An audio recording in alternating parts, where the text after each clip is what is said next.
আসসালামু আলাইকুম। HSC 27 batch already কিন্তু জানুয়ারি শেষ হয়ে যাচ্ছে। আমাদের মাথায় অনেকেরই একটা প্ল্যান আছে যে আমরা ফেব্রুয়ারি থেকে নিজেদের 1000% দিয়ে একটা সেরা লেভেলে কামব্যাক করব।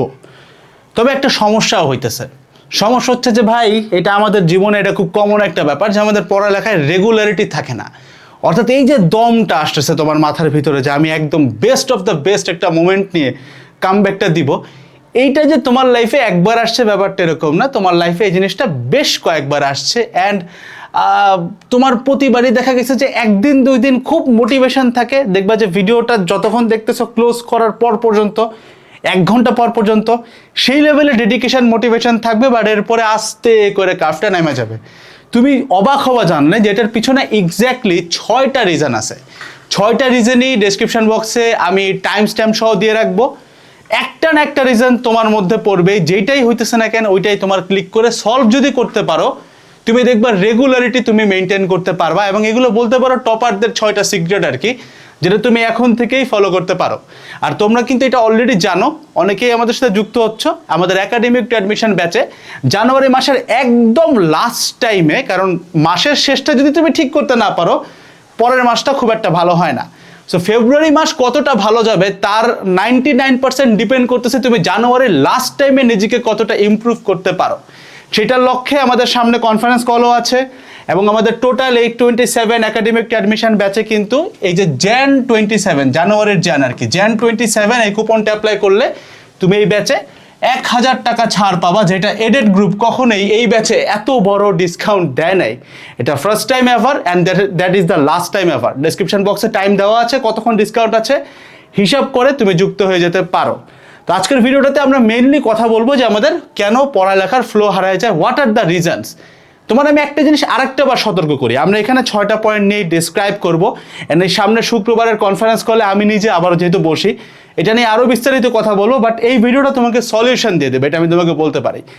ব্যাপার হচ্ছে গিয়ে কি, এই 6টা প্রবলেমের সলিউশন তুমি করো না। 6টা প্রবলেম আমি একটু দেখাই।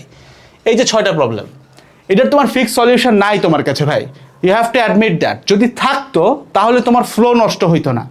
অর্থাৎ 2 দিন পর পর তোমার যে মোটিভেশন লাগে, পড়ার সব ফ্লো নষ্ট হয়ে যায়, হুট করে ফ্লোতে ছিলা, কিছুই হইলো না, না কি হইলো বুঝলাম না, হুট করে পুরো ফ্লো নষ্ট হয়ে যায়। এই ঘটনাগুলো ইনশাআল্লাহ সামনে ঘটবে না। আমি প্রত্যেকটা পয়েন্টে যাব এবং এইখানে আমি চিন্তা করব তুমি এবং তোমার কলেজের যে প্রো ছেলেটা আছে, like he is the topper, মানে ও হইতেছে কখনোই ওর ফ্লোটা নষ্ট হয় না, সেই ডিফারেন্সটা আসলে কোথায় কোথায় সেটার সলিউশনে আসবো। আর আরেকটা কথা তোমার আমি বলি, এখানে আরেকটা বাস্তবতা আছে। বাস্তবতার পয়েন্টটা হচ্ছে যে এইটা, এখানে একটা কথা আছে, এটা জানলে তোমার বিলিভ হবে না, বাট সামনে আসতেছে একটা রিয়েল শকিং ডাটা আছে। তো চলো শুরু করি। Point number 1, scroll mentality. Scroll মেন্টালিটিকে একটু বোঝার চেষ্টা করি। আমাদের আশপাশের পুরো জগৎটা এখন স্ক্রলিং বেসড। ফেসবুকে যাবা, রিলস স্ক্রল করতে ইচ্ছা করে, ইনস্টাগ্রামে যাবা, রিল স্ক্রল, টিকটকে যাবা স্ক্রল, ইউটিউবে গেলেও শুরুতে ইউটিউব শর্টস দিয়ে রাখছে, অর্থাৎ তুমি স্ক্রলই করতেছো। অ্যান্ড প্রবাবলি তুমি এই ভিডিওটা হয়তো স্ক্রল করতে করতে করতে একটা পর্যায়ে যায় একদম ফেড আপ হয়ে বাইর হয়ে নোটিফিকেশন থেকে ক্লিক করছো। স্ক্রল মেন্টালিটি ব্যাপারটা হচ্ছে এরকম যে তোমার ক্লাসের যে টপার আছে, he never has this scroll mentality. আমি তার সোশ্যাল মিডিয়া বিহেভিয়ার নিয়ে কথা বলতেছি না। মনে করো সকালবেলা তুমিও একটা চ্যাপ্টার নিয়ে বসছো, তোমার ওই টপার ফ্রেন্ড যে প্রো, সেও একটা চ্যাপ্টার নিয়ে বসছে। তোমার কতক্ষণ পড়ার পর চ্যাপ্টারটার প্রতি মন উঠে গেছে, দেন তুমি কি করলা, সুন্দর মতো চ্যাপ্টারটা বাদ দিয়ে খেলতে চলে গেলা, মোবাইল নিয়ে বসলা, অথবা অন্য একটা চ্যাপ্টার ধরলা, আবার ওইটা কিছুক্ষণ পরে ছেড়ে দিলা।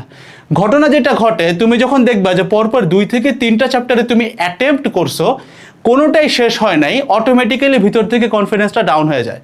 কনফিডেন্স যখন নেমে যায় তখন অটোমেটিক্যালি ভাই তোমার পড়ার ফ্লো কিংবা রেগুলারিটি একদম নাই হয়ে যায়।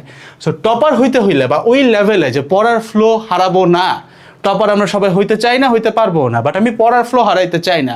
এই ক্ষেত্রে আমার স্ক্রল মেন্টালিটি থেকে বের হয়ে আমাকে একটা ফিক্সড ভিশন নিয়ে থাকতে হবে যে ভাই আমি এটা ধরছি মানে ধরছি, I am not gonna skip ইট, এটা শেষ করব দেন উঠবো, তার আগে নড়াচড়া হচ্ছে না।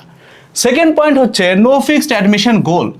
অর্থাৎ এই জিনিসটার চান্স খুব কম যে তুমি তোমার কলেজের ফার্স্ট 5 জনকে যারা ফার্স্টের দিকে, তাদেরকে জিজ্ঞাসা করবা যে তুমি অ্যাডমিশনে কি করতে চাও, এবং সেইটার কোনো ফিক্সড প্ল্যান জানে না।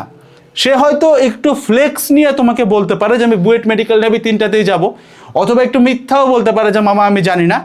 বাট সত্য বাস্তবটা আমরা সবাই জানি, সে ভিতরে ভিতরে তার একটা ফিক্সড প্ল্যান নিয়ে রাখছে।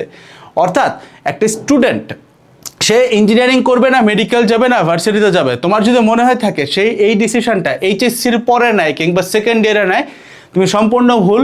বরং সে এই ডিসিশনটা ইন্টারের একদম মোটামুটি প্রথম 2-3 মাসের মধ্যে ডিসিশনটা নিয়ে নেয়। এবং এটার একটা সহজ সিস্টেম হচ্ছে যে তুমি কোশ্চেন ব্যাংকগুলো সলভ করে দেখো কোনটার সাথে তোমার স্যুট করে। যদি ইঞ্জিনিয়ারিং কোশ্চেন ব্যাংক তুমি বুঝো যে বেশি জানা যায়, বেশি বোঝা যায়, তুমি বুঝবে তোমার টার্গেট ইঞ্জিনিয়ারিং হওয়া উচিত। ভার্সিটিটা ভালো পারলে ভার্সিটি, মেডিকেলেরটা ভালো পড়লে মেডিকেল। সব কিছুর আর্কাইভ ক্লাস দেওয়া আছে, চেক আউট করে দেখতে পারো। অ্যান্ড অলসো শুধুমাত্র আর্কাইভ না, 24-25 এদের তো আর্কাইভ দেওয়া আছে, 26-এর তো তুমি ফুল অ্যাক্সেসই পাবা আর্কাইভ সহই। এবং তোমাদের 27 ব্যাচেরও কিন্তু A to Z অ্যাক্সেস পাবা। অর্থাৎ 27 একাডেমিক টার্মিশন ব্যাচ হচ্ছে তোমার লাইফ টাইম আমাদের প্ল্যাটফর্মের সকল পুরাতন এবং নতুন কোর্সের আজীবনের অ্যাক্সেস, যেখানে যে 1000 টাকা ছাড় এখন। চলো, তার মানে no fixed admission goal versus ও জানে যে he has a fixed road map. ও তোমাকে স্বীকার করে বলুক না বলুক, but he knows it very well. Third আসো, no control over time. No control over time বলতে আমি কি বুঝাইতেছি, চিন্তা করে দেখো তো, ভিডিওটা তুমি যখন ক্লিক করছো তার আগের এক্স্যাক্টলি 5 ঘন্টা আগে তুমি কি করছো তুমি কিন্তু ভুলে গেছো। অর্থাৎ আমাদের জীবনটা স্রোতে ভেসে যায়। জিনিসটা এরকম যে ধরো এখন এইটার পরে এইটা, এইটার পরে এইটা, আমাদের কোনো প্ল্যান থাকে না, বরং টাইম যেভাবে আমাদেরকে চালায় আমরা চলি, আমরা টাইমকে কন্ট্রোল করতে পারি না। অর্থাৎ হুট করে একটা ফ্রেন্ড আসছে, ফ্রেন্ডের সাথে দেখা করতে চলে গেলাম, পড়ালেখা বাদ। হুট করে ফেসবুকে একটা নোটিফিকেশান আসছে, ফেসবুকে চলে গেলাম, ইউটিউবে চলে গেলাম। এই যে ব্যাপারগুলো, এগুলো যতবার থাকবে তুমি দেখবা যে তোমার কনফিডেন্সটা লো হয়। যতবার তোমার কনফিডেন্স লো হবে ততবার তোমার ফ্লো নষ্ট হবে, কারণ তোমার মনে হবে দূরে আমার দিয়ে কিচ্ছু হবে না। দেন তুমি জাস্ট ঘুরে বেড়াবা, ফ্লো নষ্ট।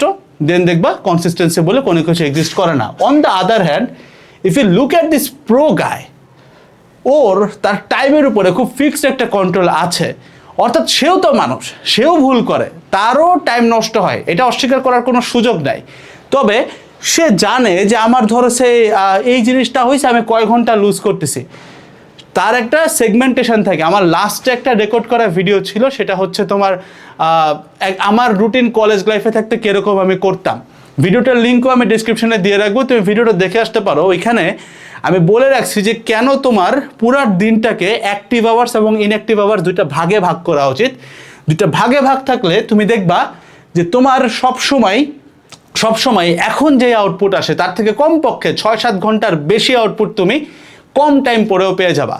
So third point is obviously যে তোমার একটা সেগমেন্টেশন আনা, অ্যাক্টিভ ভার্সেস ইনঅ্যাক্টিভ। যারা এটা বুঝতেছো না, আমি ছোট্ট করে বলি, অ্যাক্টিভ আওয়ার হইতেছে যখন তুমি তোমার পুরো ফ্লোতে থাকো। সেই জিনিসটা আমাদের প্রত্যেকেরই বায়োলজিক্যালি উপর থেকে সেট করা আছে, এটা আমাদের প্রত্যেকের আছে। আর ইনঅ্যাক্টিভ আওয়ার্স হচ্ছে যখন তোমার ফুল ফোকাস থাকে না।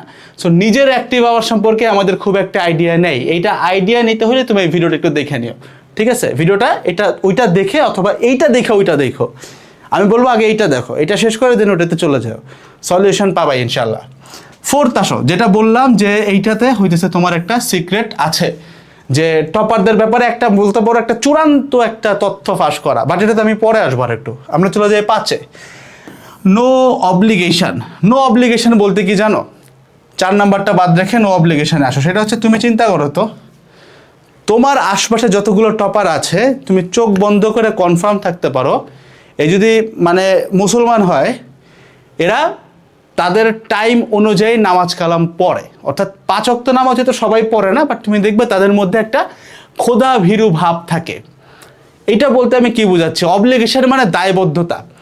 অর্থাৎ যেই লোকটার তার নিজের সৃষ্টিকর্তার প্রতি কোনো দায়বদ্ধতা নাই, যে আমার এখন নামাজ পড়ার টাইম, সে নামাজ পড়তেছে না, সৃষ্টিকর্তার প্রতি যার দায়বদ্ধতা নাই, সে কিন্তু একজন টিচারের কাছে দায়বদ্ধতা থাকবে না, তার নিজের বাপ মার কাছে দায়বদ্ধতা থাকবে না, তার নিজের প্রতি কোনো দায়িত্ববোধ থাকবে না। জেনারেল কেসে আমি আমার লাইফে টপারদের 2টা ক্যাটাগরি দেখছি। হয় সে কমপ্লিটলি এথিস্ট মানে নাস্তিক, অথবা সে ভয়াবহ লেভেলে খোদাভীরু। তোমার কাছে ডিসিশন আছে, 2 জনের মধ্যে একজনকে নিতে হবে, চুজ করতে হবে। তুমি যদি আমার চ্যানেলের ভিডিও দেখে থাকো, তুমি জানো যে তোমার কোনটা best of the best output আনতে পারে, সেটা হচ্ছে খোদাভীরু হওয়া। এইটা ছাড়া আর কোনো অপশন নাই বস।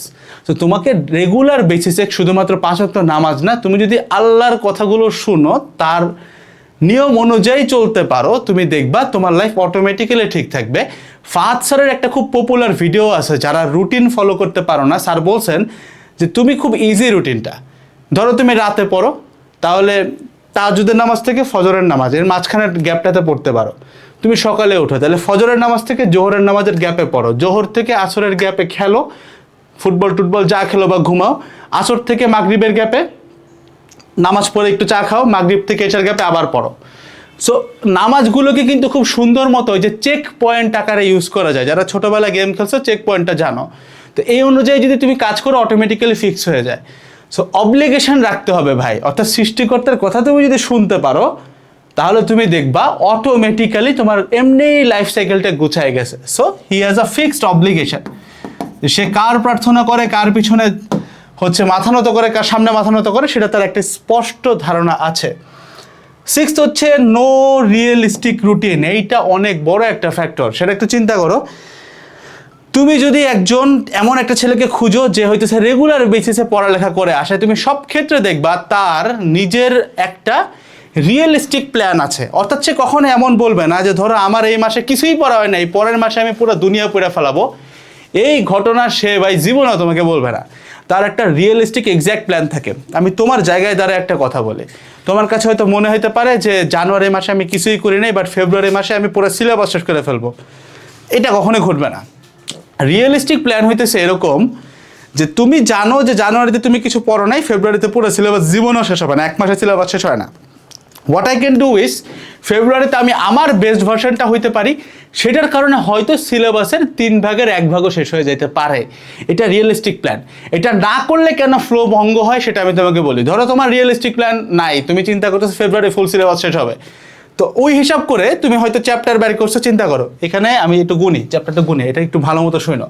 ফিজিক্সে 20টা ফুল সিলেবাস আছে, ম্যাথে 20টা, কেমিস্ট্রিতে 10টা, জাস্ট এইটুক নিয়ে কথা বলি, 50টা চ্যাপ্টার আছে। তো তুমি চিন্তা করছো ফেব্রুয়ারিতে ফুল সিলেবাস শেষ হবে 1 মাসে, চিন্তা করো, তাহলে 30 দিনে 50টা চ্যাপ্টার শেষ করবা। বাকি সাবজেক্ট কই আছে ধরলাম, বাদ দিলাম। তাহলে তুমি দেখো জাস্ট 5 দিন চিন্তা করো, 30 দিনে যদি 50টা চ্যাপ্টার করতে হয়, তাহলে 5 দিনে কমপক্ষে 7-8টা চ্যাপ্টার শেষ করা লাগবে। প্রথম 5 দিনে যাই দেখবা তোমার চ্যাপ্টার শেষ হয়েছে 2টা।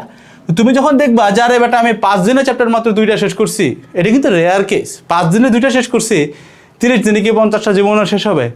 এই যে কনফিডেন্সটা নামে গেল, ধুম করে ফ্লো ব্রেকআপ হয়ে গেল, একদম ফ্লো বলে কিছুই থাকলো না। অন দ্য আদার হ্যান্ড, তুমি যদি আমরা চিন্তা করতাম 50টা চ্যাপ্টারের পুরাটা শেষ করার দরকার নেই, লেটস স্পিক 1/3। 1/3 কি, 50-এর 1/3 কত হইতে পারে? ধরো 15টা চ্যাপ্টার তুমি শেষ করবা, সবগুলো সাবজেক্ট মিলায়, 3টা সাবজেক্ট মিলায়। তাহলে তুমি দেখো এখন একদিনে না, তুমি কিন্তু এখন 2 দিন মিলায় একটা চ্যাপ্টার শেষ করতে পারো। আমি তোমাকে জাস্ট উদাহরণ দিতেছি, তোমাকে 1/3 শেষ করতে হবে না, জাস্ট উদাহরণ। সো রিয়েলিস্টিক প্ল্যান থাকলে হয় কি, কনফিডেন্সটা ঠিক থাকে। তো একজন টপার সবসময় তার নিজেকে নিয়ে একটা রিয়েলিস্টিক প্ল্যান রাখে, তার প্ল্যানটা সবসময় ভেরি ভেরি রিয়েলিস্টিক হয়। এবার আসো ভাই সব থেকে ইম্পর্টেন্ট পয়েন্ট, যে আমি বললাম যে একটা তথ্য ফাঁস করব। তথ্যটা কি? একটা সিক্রেট ডাটা তোমাকে আমি দেই। আমরা বা অনলাইন ভাইয়েরা, অথবা যারা এই মুহূর্তে বুয়েট মেডিকেল, ঢাবি বা বিভিন্ন ভার্সিটিতে পড়ে, তুমি যাদেরকে ফলো করতে চাও, যাদের জায়গাতে যেতে চাও, প্রত্যেকের নিজের করা একটা নোট আছে, যেটা সে কলেজ থেকে মানে পুরো ইন্টার লাইফ দেন অ্যাডমিশন লাইফে করে আসছে, এবং সে তার লেকচার শিট থেকে শুরু করে বাসায় যায় যে পড়ায় টড়ায় সব কিছুতে এই নোটটার সে একটা হেল্প নেয়। সেই নোটটা সে এতটা ভালোবাসেছে সে তার ফোনে তুলে রাখছে। এটার উত্তরটা এরকম যে একজন টপারও তার ফ্লো থেকে ব্রেক হয়ে যায়, এটা মানুষ। অর্থাৎ তারও পড়ালেখার ফ্লো নষ্ট হইতে পারে, বা যখন নষ্ট হয় একটু চিন্তা করো ঠান্ডা মাথায়। ধরো তোমার টপারের এমন একটা নোট করা আছে, ডেসক্রিপশনে আমার নোটের লিঙ্ক দেওয়া আছে, তুমি একটু দেখো যে তোমার কলেজের যে ছেলেটার মতো তুমি হইতে চাও, ওই ছেলেটার এমন একটা নোট করা আছে যেখানে ভেক্টর চ্যাপ্টারটা একটা পেজের 3 ভাগের 1 ভাগের মধ্যে গোছানো আছে। আমি তোমাদেরই অন্তর্ভুক্ত। ওই জায়গায় দাঁড়ায় যদি আমি এই নোটটা করতে পারি, তুমিও পারবা, তাই বলতেছে। তো এইটুক নোট যার করা আছে, ধরো এখন যে নোটটা করছে এরকম, তারও যদি ফ্লো নষ্ট হয়ে যায় ভার্সেস তোমার যার ভেক্টরের নোটটাই হয়তো 100 পেজ, দুজনে যদি ফ্লো নষ্ট হয়ে যায়, তুমি ক্লাস করো আর ভেক্টরের সেই পুরাতন নোট দেখো, তোমার তো 100 পেজ পড়া লাগবে ভাই, বোঝা লাগবে আবারও। তো তোমার এই ভেক্টর রিকভারি করতে 3 দিন লাগবে, বাট এই ছেলের কিন্তু রিকভারি করতে 30 মিনিট লাগবে। অর্থাৎ যেই ব্যাপারটাতে প্রো, সে কিন্তু অলরেডি রিয়েলিটিটা জানে যে ফ্লো নষ্ট হইতে পারে, বাট নষ্ট হইলে যেন আমি সারা জীবনের জন্য নষ্ট না হয়ে যায়, যেন এটা একদম শর্টেস্ট পসিবল টাইম, ধরে এই যে এখন জানুয়ারির একদম লাস্ট টাইম, তো 2-3 দিনের মধ্যে কেমন রিকভারি করা যায়, এইটার জন্য তার ব্যাকআপ প্ল্যান হিসেবে নিজের একটা কম্প্যাক্ট নোট করা আছে, যেটা দেখে সে ধুম করে রিকভারি করে ফেলে।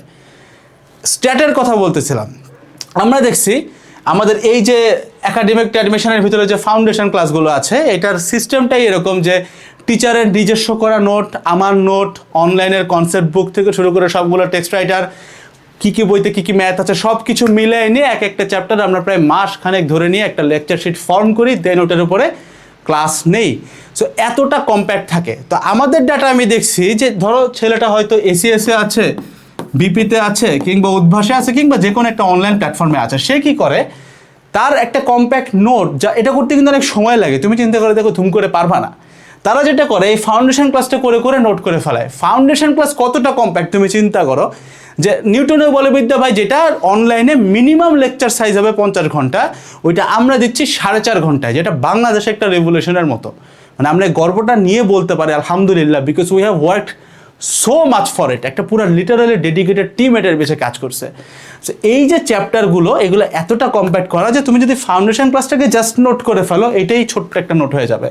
ইভেন ধরো তুমি জাস্ট 4.5 ঘন্টার একটা ক্লাস দেখে রিকভারি করতে পারতেছো, যেখানে তুমি যেই প্ল্যাটফর্ম থেকে আসো না কেন, সব কিছুর যেইটুকু তোমার পরীক্ষায় লাগবে বা তোমার দরকার অ্যাডমিশন পর্যন্ত স্ট্যান্ডার্ডে 0 বেসিক থেকে সব কিছু কম্প্যাক্ট করা। সো তুমি কিন্তু এটা দেখলে ইনস্ট্যান্ট রিকভারি করতে পারবা, যেটা অন্য কেউ পারবে না। সো যদি তুমি ইনস্ট্যান্ট রিকভারি একটা মেথড তোমার থাকে হাতে, একটা অপশন থাকে, তোমার সহজেই কিন্তু পড়ালেখার ফ্লোটা বস হারাবে না। So that is the reality, that is the fact. আমি তোমাকে এক্স্যাক্টলি 6টা পয়েন্ট, এটা একটা হিউজ ডিসকাশন করে বের করা, 6টা পয়েন্টের প্রত্যেকটার সলিউশন সব কিছু রিভিল করে দিছি। ভিডিও টাইমস্ট্যাম্পগুলো দেখে নিজেরগুলোর সলিউশন তোমাকে করতেই হবে। And 4 number point is the must, যেটা নিয়ে আমি তোমাকে বললাম যে তোমার হয়তো রিভিশন ম্যাটেরিয়াল কিংবা এমন কোনো সংক্ষিপ্ত নোট নাই যেটা তুমি পরীক্ষার আগের রাতে দেখতে পারবা, কিংবা ভুলে গেলে হুট করে দেখবা, বাট একজন প্রো এর কিন্তু থাকে। So you have to create this. এই ভিডিওটা অফ করে এই সেকেন্ড থেকে right now, right after this video তোমাকে এই কাজটা করতে হবে। আমার নিজের নোটের লিঙ্কও ডিসক্রিপশনে দিয়ে রাখছি, ওইটা দেখে তুমি ওইটাকে ডেমো হিসেবে নিজের হাতে লিখতে হবে। কারণ আমার লেখা তুমি পরে নাও বুঝতে পারো, তুমি এটা দেখলে বুঝবা যে আমি কতটা কম্প্যাক্ট করছি। That's all about the whole video. দেখা হচ্ছে নেক্সট ভিডিওগুলোতে। আসসালামু আলাইকুম সবাইকে, টাটা।